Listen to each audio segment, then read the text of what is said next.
We finally have Evolution 2, and it feels like such a disappointment. And I know that WWE had certain speed bumps, Liv Morgan unfortunately got injured, and that set them back. I don't know what happens backstage. I'm just a fan, so me thinking this way has no credibility. But I can't help to think, how did one person really set so much of it back? I mean, we're talking about such a lackluster buildup where both champions chose who they wanted to go against. And I'm not against champions doing that, but like both of them? I feel like they chose history over storytelling and just expected us to be like, this makes sense, yes. And I know it's not just me that feels very disappointed by this, so I asked you over on X, because after 8 years, when you have the women's division that you have right now, especially down in NXT, even with the unfortunate case of Liv Morgan being injured, you could do this a 2-night event. Why are they having so much trouble with booking Evolution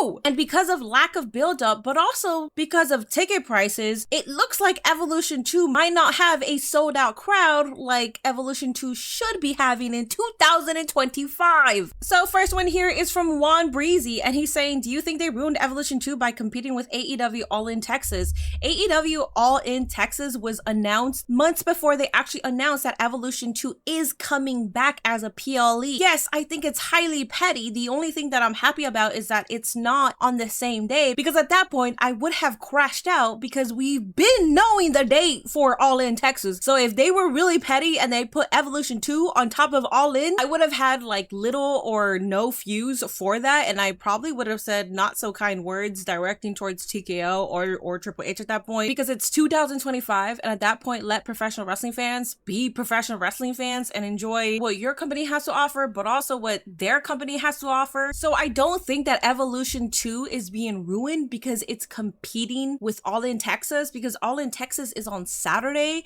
and Evolution 2 is on Sunday. So I don't really see it as it's competing against each other. If anything, the Great American Bash and Saturday night's main event is competition towards All in Texas, but really Great American Bash is the only one that overlaps with All in Texas. With the women that we have in the roster today, I don't know why it's not a 2-night event, but I also don't understand why it isn't just a standalone PLE. Why did we have to attach it with the Great American Bash and Saturday night's main event? But like I said, I'm just criticizing it as a fan, so I don't know if they tried to maybe get a different date. I don't know if they tried their best to not book that date. Who knows? I am just happy that Evolution 2 and All In are in 2 separate nights. Next up here says, a pathetic attempt from WWE setting up the women to fail and essentially telling the women's locker room that they are expendable just so WWE can say that they went head to head with AEW. This is AEW's WrestleMania, and you haven't even properly booked Evolution 2. The only storylines right now is Becky, Lyra, and Bayley, and then you have JC Jane and Jordan Grace, but then you include a battle royale. And yes, I understand that injuries happen, but again, as a fan, I can't help to wonder,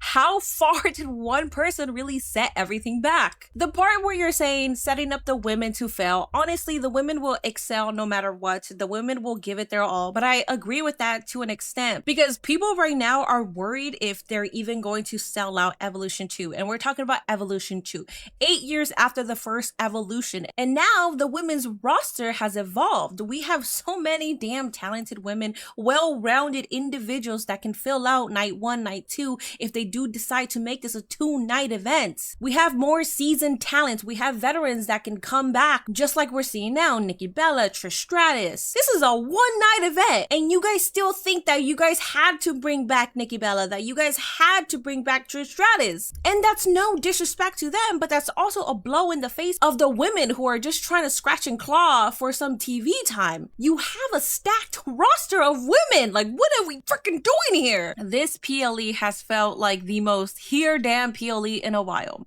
We all have been clamoring for an all-women's PLE, but it could have been pushed to the fall and not in the middle of a PLE every 2-week season. I 1000% agree. I feel like because of the backlash and the constant criticism that we were giving WWE, that we were giving TKO, that we were giving Triple H, talking about the lack of storytelling, talking about the lack of matches, talking about the lack of booking when it comes to your women's champions, and how most of the women's tag team got nuked but you still want to make the tag titles relevant. At the moment, you have Raquel and Roxanne. The only two tag teams that have been announced for the Fatal 4-Way tag match is obviously the current champions, Roxanne and Raquel. You also have Charlotte and Alexa, and you would only assume that if you're going to create merch for them, that if you just put them together, but you haven't even built a story, haven't even let them do anything, you would assume that it would be the Dungeon Divas, which entails Maxine Dupree and Natalya, just because you have all this merch, but we don't even see them. We don't have a story, we don't even have matches for them, but yet you're selling this merch.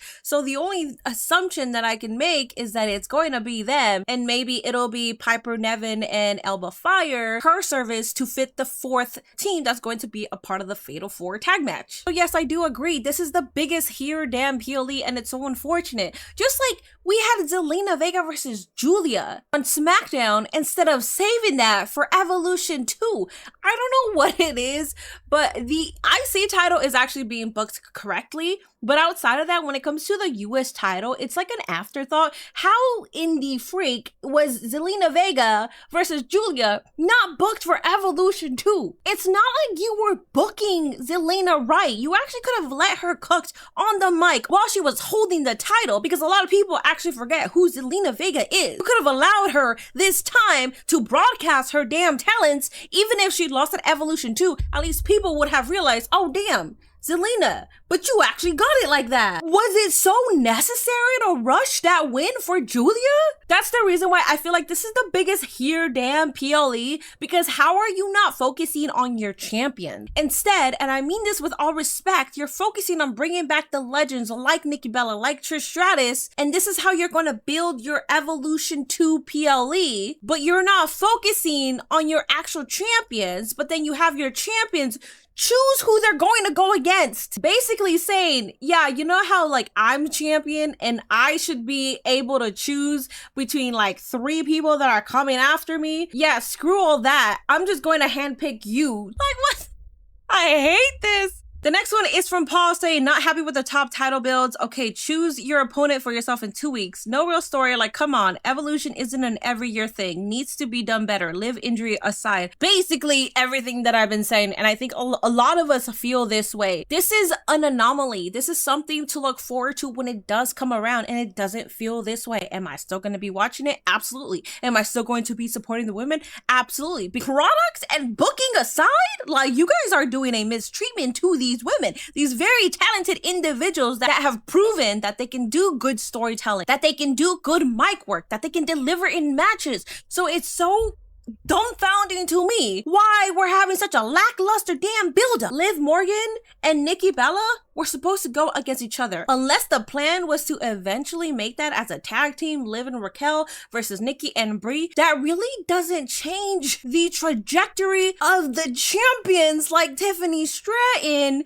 and Io Sky if the end goal was still Rhea versus Io and Tiffany versus Trish. How is this setting so much back if we were on the road to having Liv Morgan versus Nikki Bella? Next up here is from Midcard saying, moving the date of the show and making a lackluster build-up just to counter program is really nasty. Women's locker room deserves way better, but I think they have a chance to have some really great matches. The great matches, I don't even think that's an issue here. It's more so about the storytelling, and it's more so about the importance of the current roster, because if you're just having this as a PLE to counter program AEW, yes, you're using the women to do that. I can talk to you about 4 storylines that are currently building or have been building, which is Lyra, Bailey, and Becky. You have JC Jane versus Jordan Grace, Zelina Vega versus Julia, because they've been going back and forth for a while, and then Naomi versus Jade Cargill. Those are the 4 right now that currently are standing out to me, and those 4 should be leading into Evolution 2 to hopefully get a climax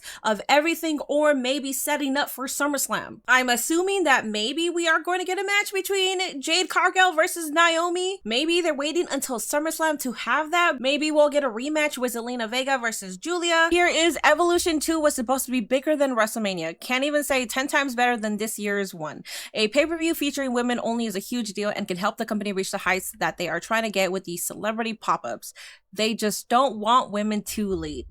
I will disagree with your last part talking about they just don't want women to lead. I think when we have our frustrations, I think we go from 0 to 100 and just assume WWE hates women. And I highly disagree, especially with the way that they book Rhea Ripley. There's a reason why Rhea Ripley is booked a certain way. I mean, they even have the meter for her every single time. She's not just a professional wrestler. She is not just a WWE wrestler. She is more global than that. She's an actual superstar. People actually started watching WWE because of Rhea Ripley. I know a lot of girls started watching WWE because of Rhea Ripley. So it's not that they don't want women to lead. I just think this was the biggest here damn PLE. This was more of an intention to be calculated than an intention to actually book a good card for Evolution 2. Because you have the women on Raw, you have the women on SmackDown, you have NXT, you can even bring some of the Evolve women. And just based on that, that could be a 2-night event. But if you're thinking about bringing in legends, how are you having such an issue to book?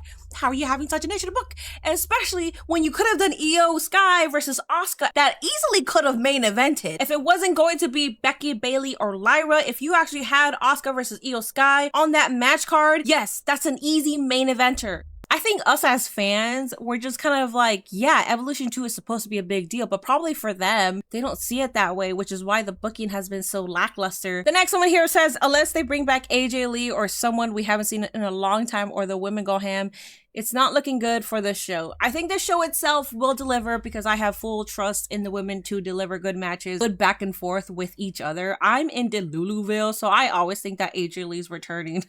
I always think, do I think she's returning at Evolution 2? Yes. Do I actually think she's returning? No. I always keep hope alive and I will always be in Deluluville. Next up here is from Trippy Madoff saying they released a lot of women that would have made the tag team match and battle royale more interesting. The Meta Girls, well, they only released Jakara Jackson, not Lash Legend, Shotzi, Cora Jade, Gigi, Party Girls, etc. This just feels like a damn here PLE. That goes back to what I was saying, because as soon as they announced a Fatal 4 tag match, I was thinking, wow, I actually said it live on stream. I was like, wow, the Meta Girls would have been the perfect fit for this match and actually got the titles off of Raquel and Roxy, because not only will they defend it on Raw, SmackDown, they'll also defend it down in NXT. You nuked most of your tag team division, yet you want us to deeply care about these tag titles. I'm at a point where I am frustrated because Naomi and Mercedes, they got a lot of heat for walking out because they didn't think that the tag titles were being booked properly.